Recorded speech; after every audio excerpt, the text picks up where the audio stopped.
Ladies and gentlemen, welcome to Trail Mix, where the nuts might be a little stale, but the company is always fresh.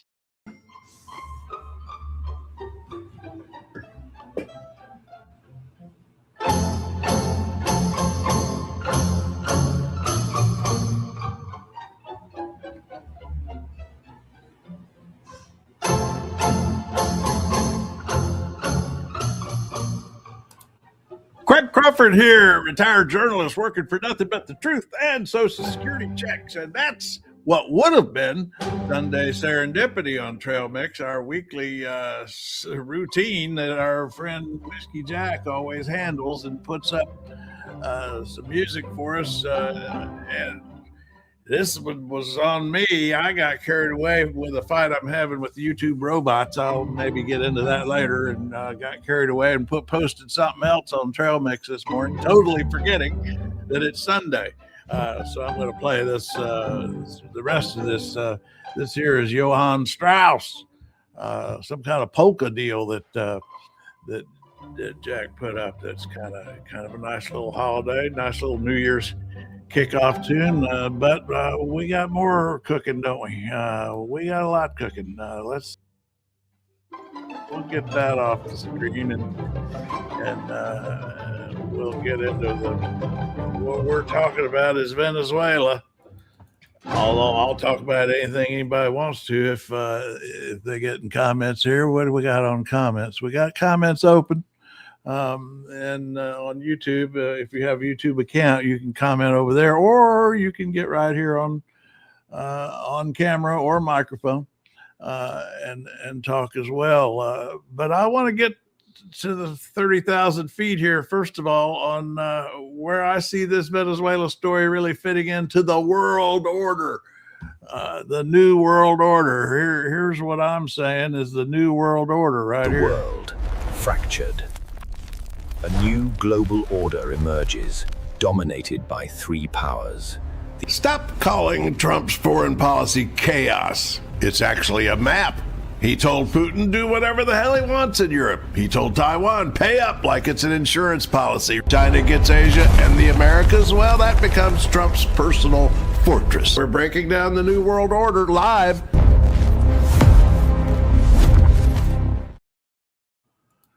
You know what I'm saying here is this is part of a strategy.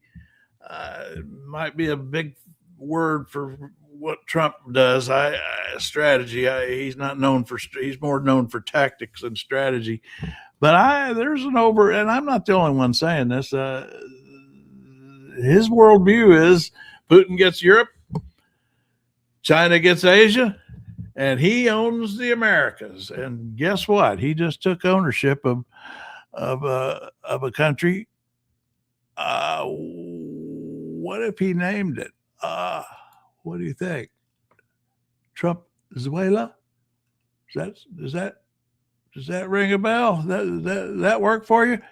Trump-zuela? We could come up with some other ideas for what he might name that. We'll get into some more on my New World Order theory, but let's get down on the ground here. And how is Congress reacting to this adventure in Venezuela? We got a few panels here to look at. We'll go to CNN's panel where they talked to Schumer, Democratic leader Schumer, and he says he hadn't heard a word about it. They didn't consult him at all and want some answers. Now the question is, were they obligated to consult Schumer here? Well, the War Powers Act seems to say that, and it is protocol, has been in the past.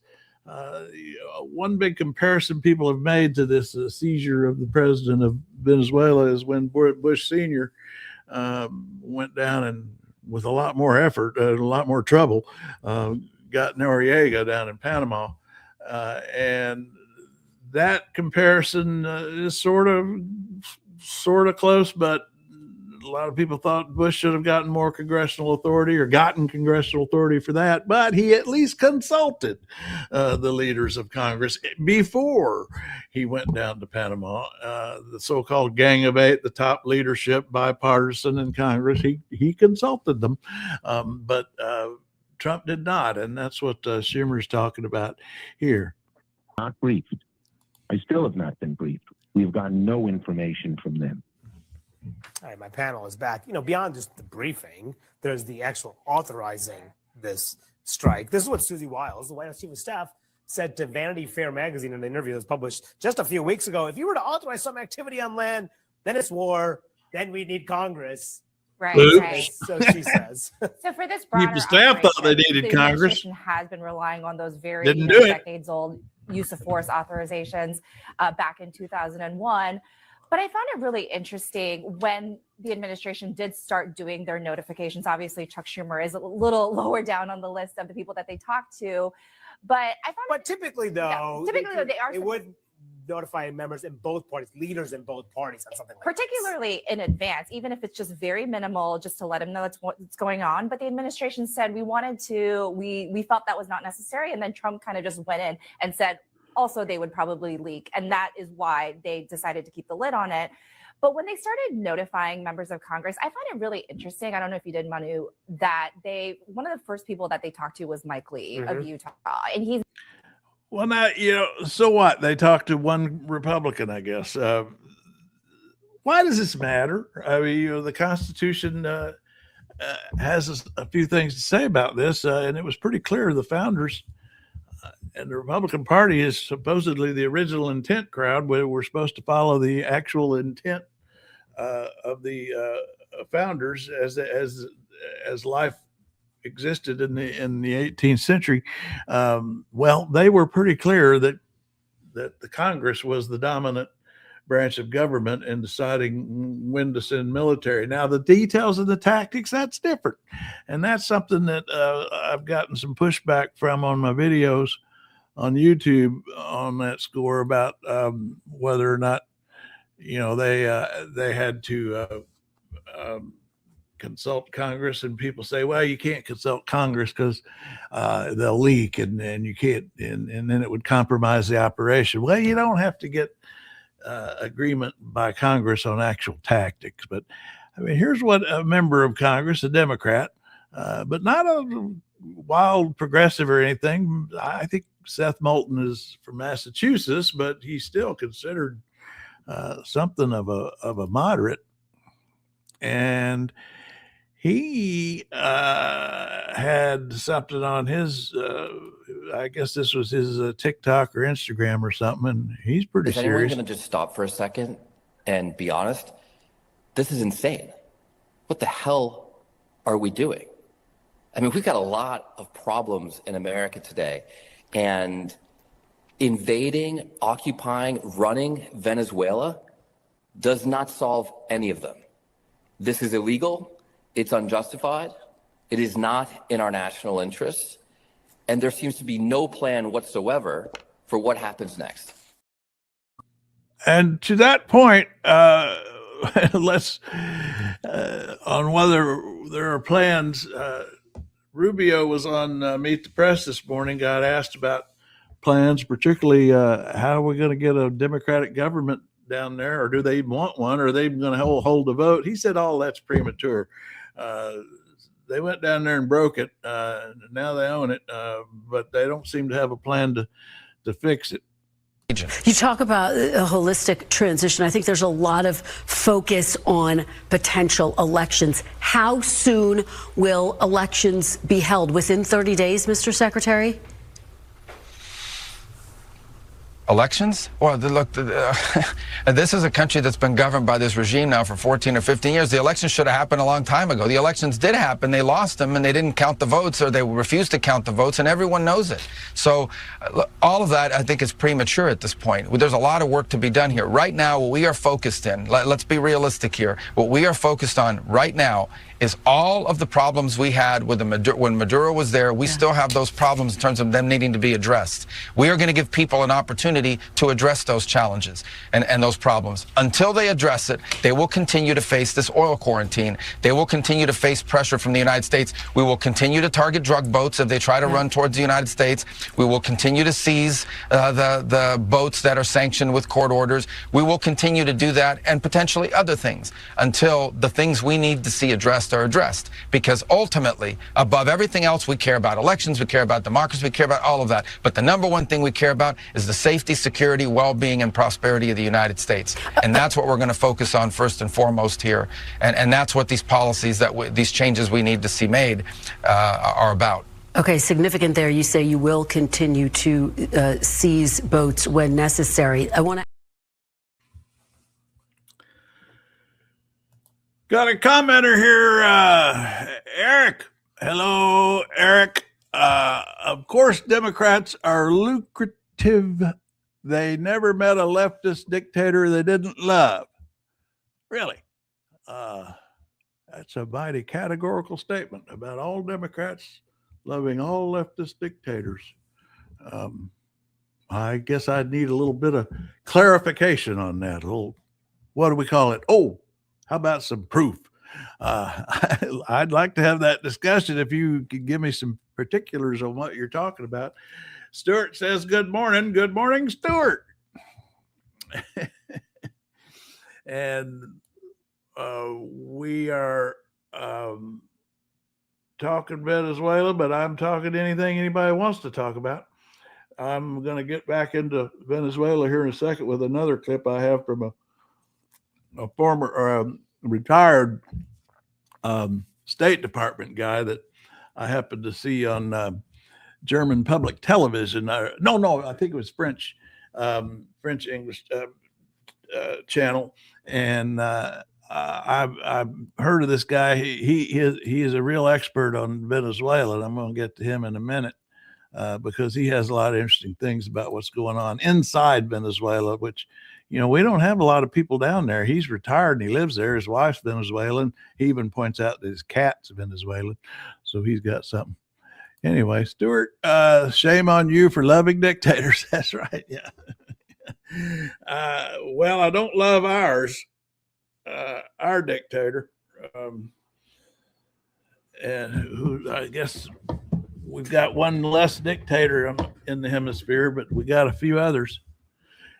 And this guy I'm talking about, I want to get him in on here, and I can come in and out of this if we want to talk about other things. But I thought he had some interesting observation about what's going on in on the ground there. Play a couple of minutes. We got Jamie coming in. I think that we still are looking at a regime in Venezuela that is large. This is a retired State Department guy of 35 years or so, spent 15 years in Venezuela doing Venezuelan policy, and his wife's Venezuelan. He points out his cat's Venezuelan. And he's there now. He lives there now. He's telling us what's happening on the ground there and had some interesting observations. Largely still intact. Two of the power ministers, for example, the defense minister and the minister of interior, are still in place, and they have been taking actions to mobilize people. You also have Delcy Rodriguez, the vice president. I knew her when she was the foreign minister, stepping into the role as vice president. She's being very careful not to say that she's assumed the presidency, but the regime is still functioning. And I think that every day that goes by that the opposition is not able to demonstrate a strong show of force on the street is a day that the regime restores its strength. Now, that's a point he makes that I think is worth noting is they got one guy out, the top guy, but the rest of his regime's still there and doing their thing. Hello, Jamie. Hello Stuart's there. here. That was the main reason I put up the Face the Nation interview with Rubio, is that basically nothing has changed. Yeah. I played it earlier. I don't know if you saw. I was catching up on a whole lot of other stuff. But we got Stuart in the house. I know you're not praising. Oh, yeah, I know you knew I wasn't praising Maduro. I was reacting to this other commenter who I guess he's a drive-by. I tried to get him to tell me what he's talking about, but I guess he's a drive-by shooter. Eric, come on, talk to us if you got more to say or want to offer. They never met Democrats. Never met a leftist dictator they didn't love. Did you know that, Jamie? Stuart is, of course, asking the great big question we're all asking: what next? Yeah, does right. he go after Greenland just because Miller wants him to, or do we go after Cuba, or because Rubio wants him to, or? I think so. I think all the above. And of course, Congress, who we hope will be back on a Monday, may or may not do anything other than sit in their chairs and collect salaries. And the reason, is I have believed for a long time, and this is my own idea, I've seen others say it, is Trump's his philosophy, to the extent he has one, is we get all the Americas, Putin gets Europe, China gets Asia. And that's what I looked it up. I did this video December 12th on that point. The world fractured. A new global order emerges, dominated by three powers. Stop calling Trump's foreign policy chaos. It's actually a map. He told Putin do whatever the hell he wants in Europe. He told Taiwan pay up like it's an insurance policy. China gets Asia and the Americas. Well, that becomes Trump's personal fortress. We're breaking down the New World Order live. I'm giving myself applause for that one. I think that was I was prescient. Well, Zelensky sort of smirked at the camera and said, while you were going after dictators, I've got one on my border you might. Yeah, right. I actually have that here somewhere as well. I pulled that one because I thought that was just great when he said that. The comedian in him couldn't resist that. It really did, didn't it? Yeah. It was. I mean, he was very funny there, I thought. And I was just going to see if it's so hard to know where I put things. I did have that, though. I'll find it eventually. Okay. I forgot it was Sunday. Did you see what I did this morning? Yes, you were a bad person. You forgot Sunday serendipity. I cannot believe it. I actually have it here ready to go. I'm going to play it on here when we're done. The Sunday serendipity that he was gonna do. But Stuart, most of us aren't at all upset with Maduro being taken out. It's the way it was done. Like I was saying, all I want, I just want the Constitution to matter, and the war powers protocols followed, and that's I might agree that we should have gone there and got Maduro. I think I might actually, but I want Congress to participate at a minimum in that decision because that's our system of government. Anyway, let's see what. Oh, I see this. This move with Maduro is okay with me, but the next man up is not a good move for policy. Yeah, this guy I played earlier, who's the retired State Department dude, is making that point that the regime's still there. They took out the guy at the top, but the rest of them, and he named the several. He lives in Venezuela now, and said that the regime's not dismantled at all. I mean, all they did was take out the guy at the top, and there's plenty left underneath him. They got 300,000 troops there. I really think the military might have cooperated with us on this one. I wonder. Well, me and the Rachel Maddow fan club, her previous book, Prequel, was all about oil all around the globe. And I forgot she had been done to the countries where oil was really the person in charge. Yeah. Yeah. Yeah. And So we go had, get prequel. yeah. I saw some of what she did on video about that. I never actually pulled it out and read it. But speaking of oil here, this Zanny's her name. I never have internalized her last name. She's the editor-in-chief of The Economist. And she's also an economist and talks here about the difficulties with this idea that we're just all of a sudden going to start pumping oil and lower our own gas prices. And she kind of puts the lie to that one. I got to put a sound on. Huge amount of appetite from U.S. oil majors to rush in there, given the level of uncertainty. So the whole energy side of this, I mean, maybe the Trump administration is thinking this brings oil prices down, which is good for the midterms. But I think this is going to be a much harder thing of its own accord. But more broadly, I think that I'm not sure that I would say, as Richard does, that we know what the Trump doctrine is. I think we know the Donroe doctrine now. We know what his route is and what he wants to do in the Western Hemisphere. And it is a very 19th century approach of this is my backyard. The US can do what the heck it likes, and we care about resources. And if you think, remember last year we had hints of this with his talk about Panama Canal, his talk about Greenland. I must say, if I were Greenland now, or indeed if I were Cuba or if I were Colombia, I would be really worried. That's what you were just saying, Jamie.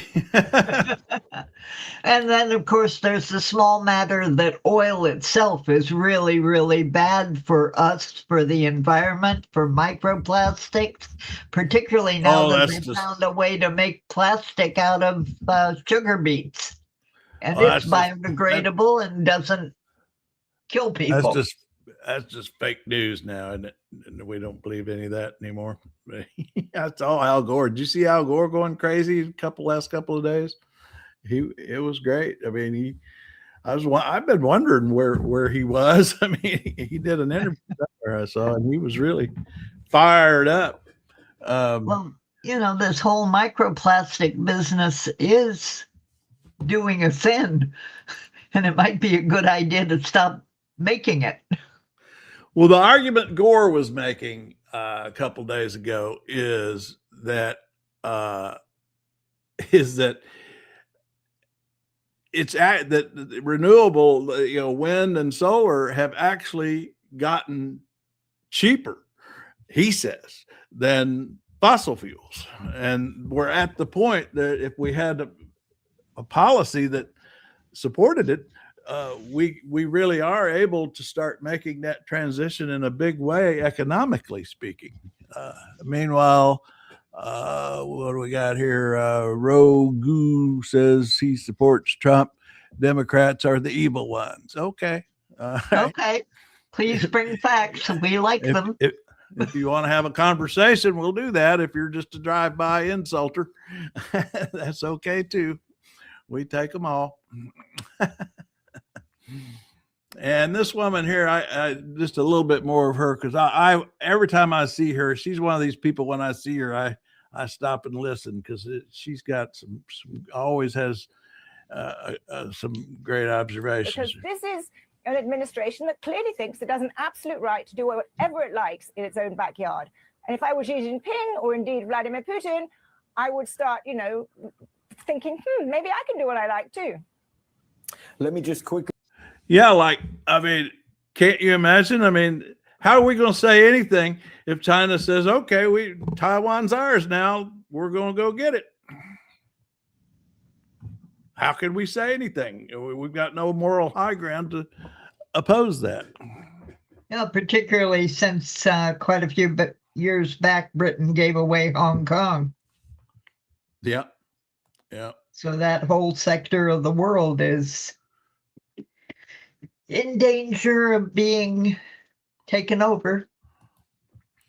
And Australia is right there sitting in the middle trying to figure out how to be a commonwealth while dealing with China. Oh, yeah. Let's see. I got to pull this one off, and then I got issues with the way these screens operate that I've got to try and figure out. because when you try to put one thing on the screen, you got to pull off what you had on the screen, but then you got to find it, which isn't easy. I've got it on here. It should be there. I'm having my own war with WordPress at the moment. Are you still fighting WordPress? Yeah. Are you really? Well, they recommended I do a change. I did the change along with their recommendation and can't get anything to work. And their AI keeps running me around in circles because he doesn't know what's on a page. Ro, I did not take, I highlight comments and I highlighted yours earlier. Yours is still on there here in the comment screen, so nobody's taking your comments down. And if I don't know if you've got something else to say that we can respond to, we'd be happy to. If you're just going to call us evil, that's not much of a conversation. Let's see, Stuart, we have a large Venezuelan refinery in the town I live in. Venezuela, you mean refining Venezuelan oil? Oh, I don't know. Welcome to your beliefs, Rogue. Just bring facts. Tell us why you believe it.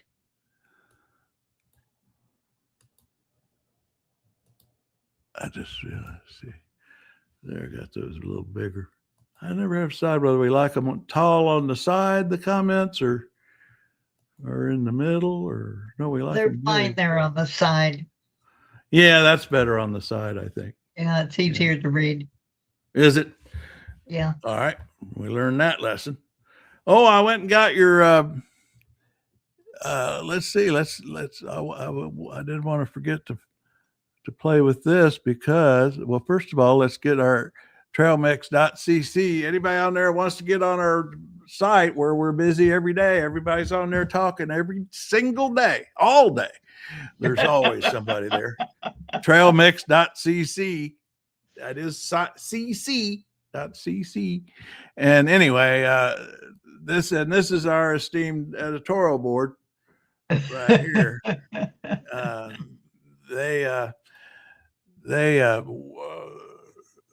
Let's see who I got. Oh, I still got Stuart up there. Let's see. Anyway, I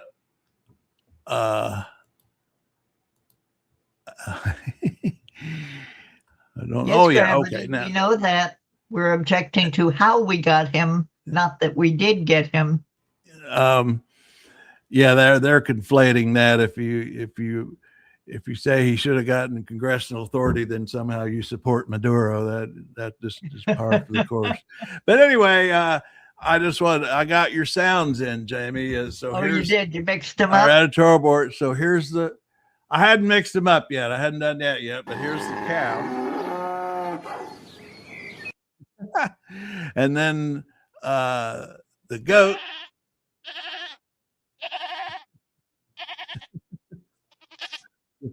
Get their volume up, and then finally the jackass.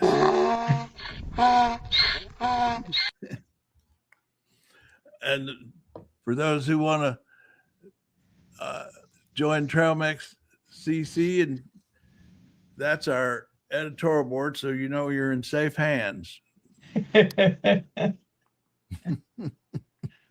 Now, Blue here put up this.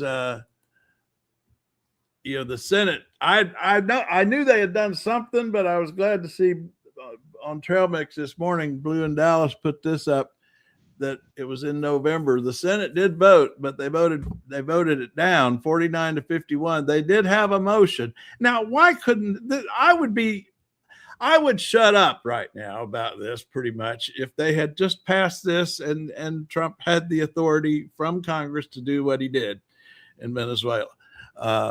But they didn't. I mean, it was a joint resolution to introduce under the War Powers Act that sought to direct the removal of armed forces from hostilities or against Venezuela unless authorized by Congress. Now, that I think it might have passed if he had, they were going to require him to get authorization from Congress, and they opposed that. And looky here, look who voted no. Oh yeah, Susan Collins doing her usual do-si-do. Yeah. And then, good old Rand Paul, you can always count on Rand Paul as one of the few Republicans to stand up to presidential power and defend the power of Congress. But, they had this vote. They did have a vote, and, 49-51, that was close. But that's all I'm saying is, follow the Constitution, get congressional authority, and I'll be fine. If we have a debate and the public supports it, then fine. That's my problem. But then what is the objective? But then you get down to what is the actual objective of this adventure? And how does it help our national security? Okay, I'm talking a lot, and we got a lot of people in. Let's see. Gravity's busy. Let's see who. Gravity. Okay. Oh, Gravity's very busy. Let's see here. Gravity. All right. Great news. Let me get let's see. Great news. We finally got him. All right. And let's not anyone forget he has been under federal indictment since 2020. It's about time we got him. Well, now, Gravity, talk to me about the guy that he just pardoned. The head of, was it Honduras, Jamie? Is that who he was? Right. And I mean, he was convicted by our courts in jail, sentenced, and Trump pardoned him. And he was arguably a bigger drug dealer than Maduro. So explain to me, somebody explain that, that we get excited about getting Maduro, and we had that one in jail, and Trump pardoned him. What's the story with that? And it wasn't the fact that he was arrested and brought in. It was how they did it. You don't go dropping your military into a sovereign nation just because you don't like somebody. When you're under indictment, it doesn't matter how you're arrested. Well, I'm sorry, but that's like Jamie's saying, under international law, it matters. I mean, Netanyahu, I'm not sure he was actually indicted by the international court, but Putin was, by the international criminal court in The Hague, but they can't arrest him. I mean, how are we going to arrest Putin? When you're dealing with foreign leaders, it's a whole different story.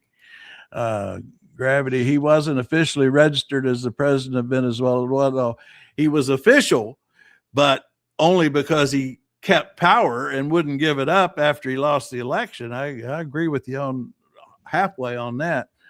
But are we supposed to go arrest foreign leaders who aren't who lose their elections and don't leave office? I think Trump's actually jealous of the guy because he did what Trump tried to do. He lost an election and stayed in office.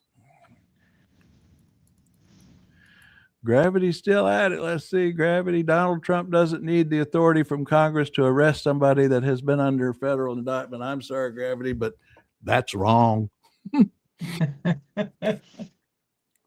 I mean, if you were walking across DC and was under indictment, sure, he could be grabbed. But he was sitting in Venezuela, and that happens to be a whole other country.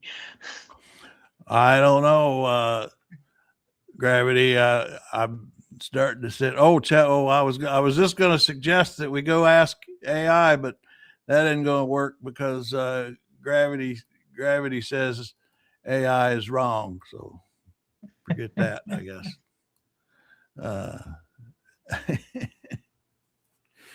All right, let's get back to Stewart and get on some evidentiary ground. As a former officer, it is imperative how someone is arrested as it is for the chain of evidence. We don't want defense attorneys to have a legal argument on that.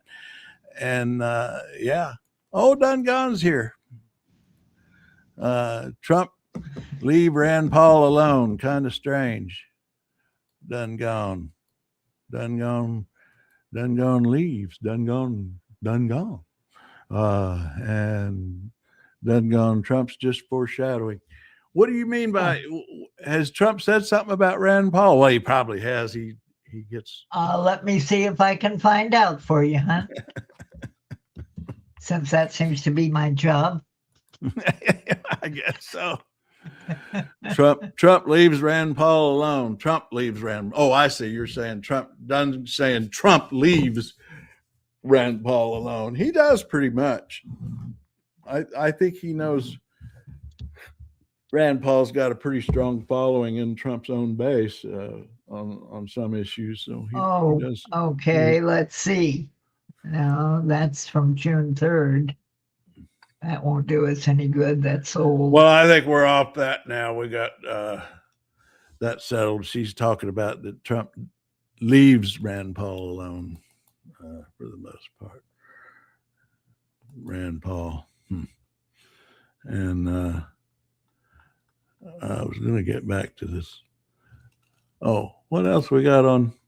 Let's see what we got on Trail Mix this morning. Yes. Oh, Rebellious is weighed in with her meme. Let's see what she got. She's got another one? Yeah. There we go. The new leader of Venezuela. They had one of I like the smileys earlier in full Latin America military. Oh, yeah. Well, that reminds me, I was going to ask everybody. I came up with a suggestion, but I'm open to ideas. Is what if Trump renames Venezuela? I came up with this. I had AI make this Trumpzuela. Why not? Venezuela. Too little gold. You need some more trim. Yeah, I didn't want to waste resources, because Blue in Dallas gets upset about how much water and electricity that AI uses. And so I try to hold back on having it.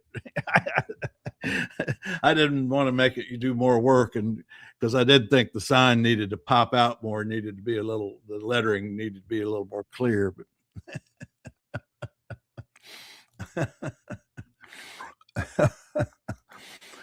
I didn't mean to leave you there. And we need. Let's see. We got that. Let's see. What else was I going to do? We had something. I had something else. Oh, I want to play this. Look at our pal there about try sending drugs in our country now, Venezuela. Well, they weren't doing it anyway. Yeah, I did get the numbers on that, Paul. 1% of the drugs from that region, from the southern hemisphere, comes from Venezuela. 1%. You know what? Colombia and Mexico account for 80% of the drugs from that whole region into the U.S. I mean, so this wasn't about drugs. I'm sorry, it wasn't. That was a cover story. Well, I like his little. What is that? I don't know. What is that emoji Paul's got there? I can't quite tell. It's too small. Paul, MAGA back in business. Where? How? What do you mean? I don't think a lot of MAGA voted for this. I don't think they voted to go depose the Venezuelan leader. I didn't think. That's certainly what Marjorie Taylor Greene actually wrote this morning about that. If I can get it, it's up here at the top, I think. And let me go find Marjorie. Here it is. Do I have that up? Yeah. Okay. Yeah. Here, Marjorie Taylor Greene weighs in. Regime change, funding foreign wars, tax dollars funneled to foreign causes, foreigners, while Americans face increasing cost of living, housing, healthcare. Learn about scams and fraud, especially the younger, is what boomers and half of Gen X will cheer neocon wars and talking points. The other half on down see it through. And anyway, she ends up with, this is what many in MAGA thought they voted to end. Boy, were we wrong. So I do wish people had stopped attacking boomers. I mean, I'm on the leading edge of one. We were the whole civil rights generation, folks. Yeah. We didn't want any of this. Well, Paul's just spitballing now. Paul's just spitballing. He's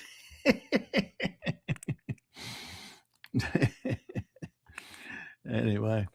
Well, if it was Russia oil, they were in the wrong country.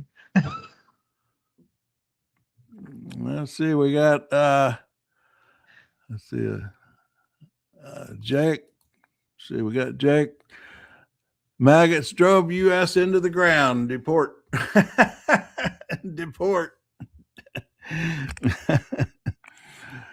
Paul, 77 million people voted for Trump, and we don't regret it. Well, you know what? 70 million, over 70 million voted against him too. Wait till they see their insurance bill. I mean,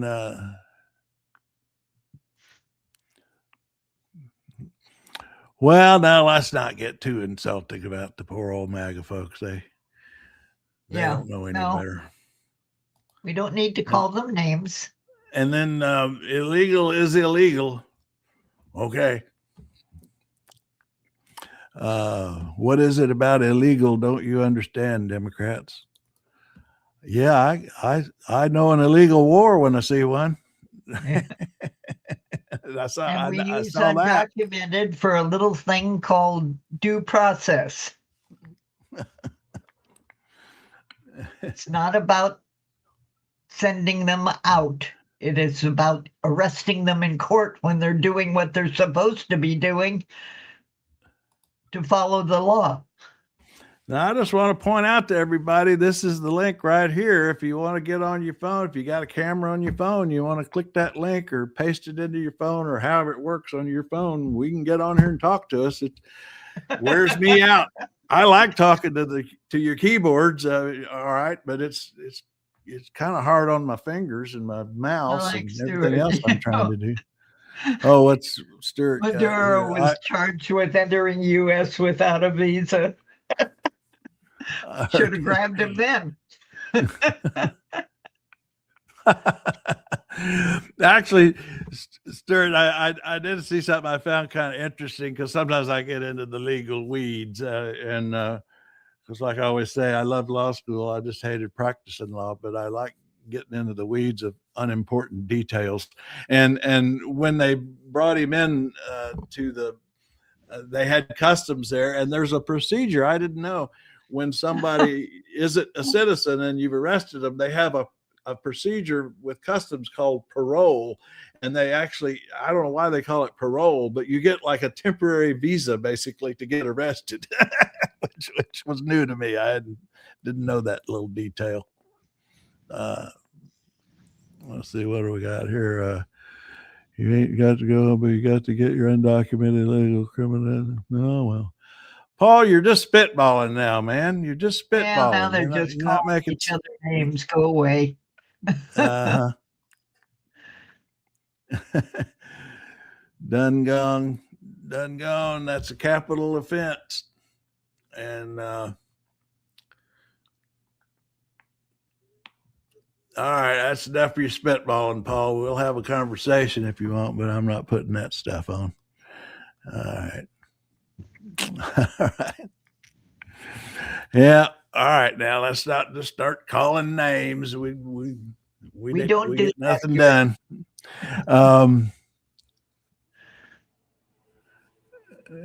Yeah. Okay.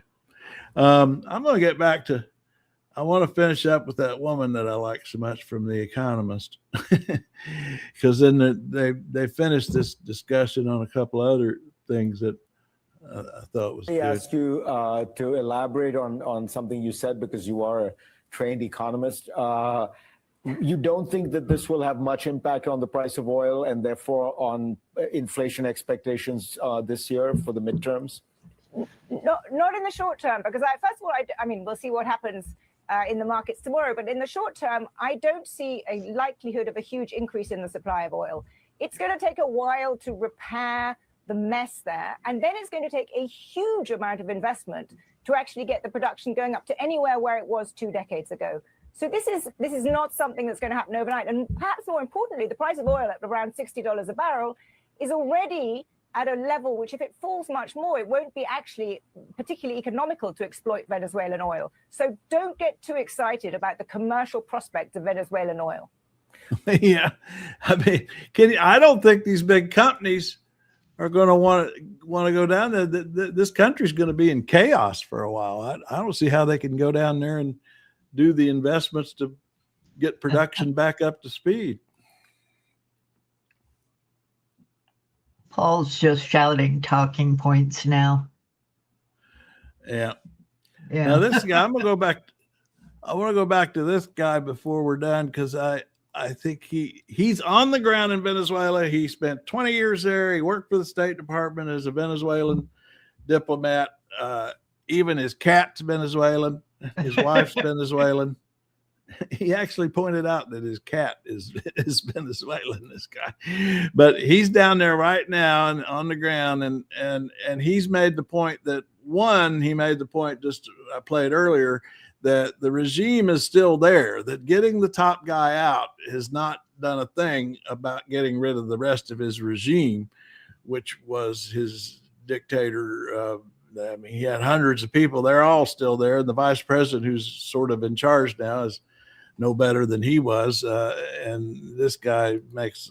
I want to follow up on that. So from the press conference yesterday, Donald Trump basically said that Marco Rubio had conversations with Rodriguez, and she was willing to do what Washington wanted to make, quote, Venezuela great again. So, and then today she's come out and said, look, you've got to return Maduro. So it seems like there's a disconnect here. Maybe there's something more going on behind the scenes, but, what do you think the U.S. is going to do? Are they going to bring boots on the ground? I mean, what possible scenarios do you see here based on that? So you have all the easy questions for me this morning, or this afternoon, your time. I have to say I'm really at a loss to say what is going on. It is hard to me to envision that Delcy Rodriguez, who is a sophisticated lady, educated in France, where she studied labor law. She's definitely a woman of the left. She's well-traveled. I have spoken with her personally in the past. She is very cagey. She's soft-spoken. This is not somebody who is going to be easily tricked into going along with something. She's also a hardcore ideologue. So it's very hard for me to envision anything other than what she's doing right now, which is calling for Maduro's return, which is calling for Venezuela to stand strong against the United States. I'm very skeptical that that the conversations that Secretary of State Marco Rubio may have had with Delcy Rodriguez would have gone down that path.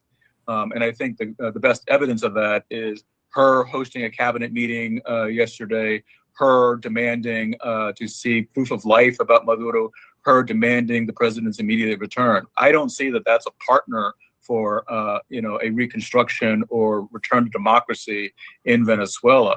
Indeed. See, so getting to the what next thing, I mean, we already know the person in charge wants Maduro back is not. So, I mean, what have we accomplished here? I mean, unless they go in and get rid of her too, but she's the one Trump was praising yesterday. So I don't understand what their strategy is, if there is one.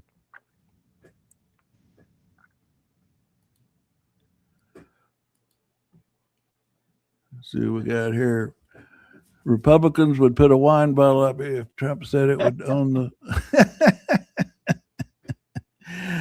Yeah, I think a lot of them would. They're Dr. Danomite. Dr. Danomite.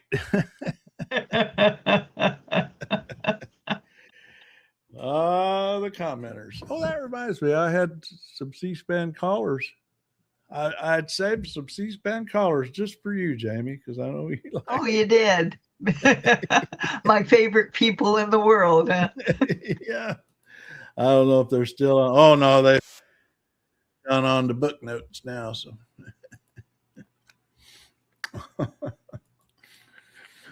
Well, we're about ready to wrap up the hour. I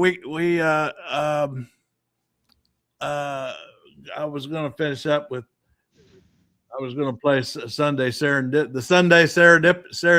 that didn't make live trail mix.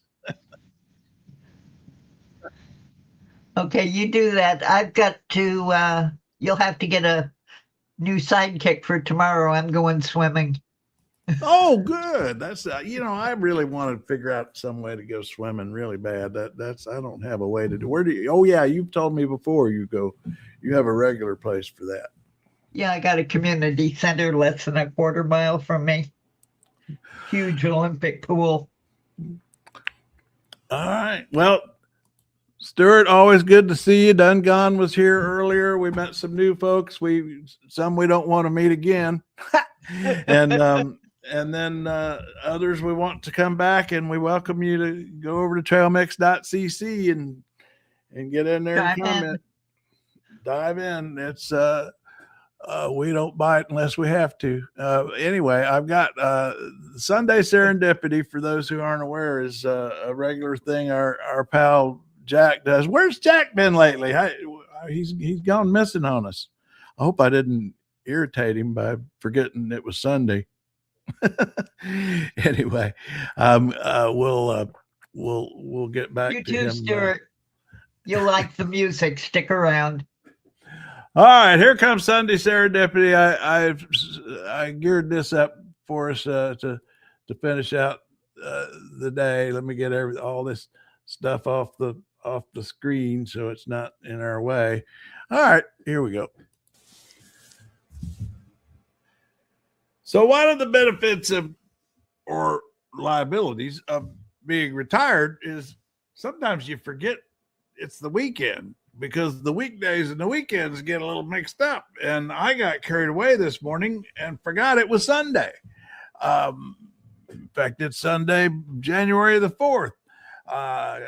As we discussed before, I got carried away with a little fight I'm having with YouTube robots, squelching by Venezuela videos. But anyhow, that's another story. I want to get back to what we would have normally been doing on Trail Mix today, which is Whiskey Jack Sunday Serendipity.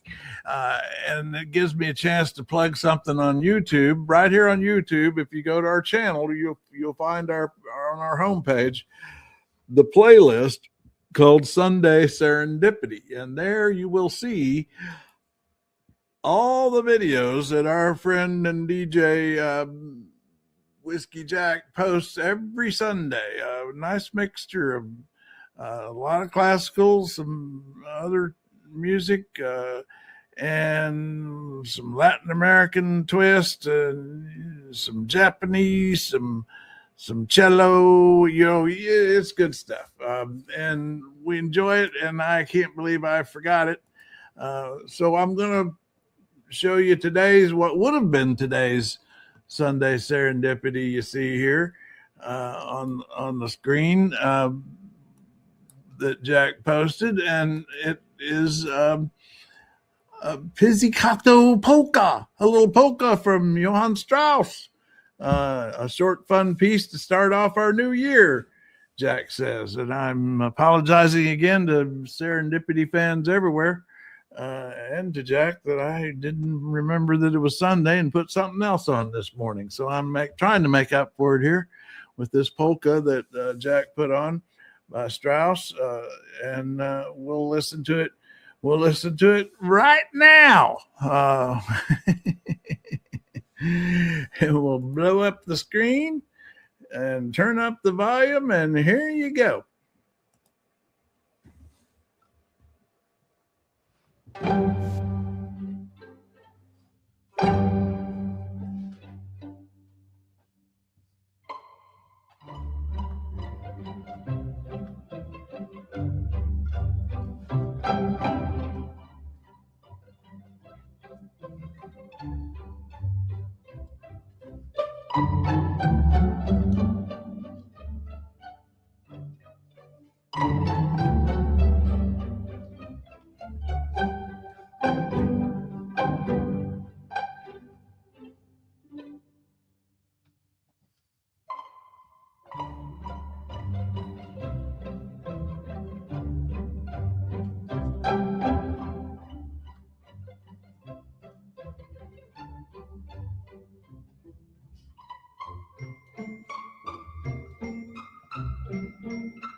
Okay, I'm Lady Mau Mau, Craig's built-in emergency brake. If this wasn't enough for you, sign up for the newsletter. It's free, it's thoughtful, and it occasionally makes sense.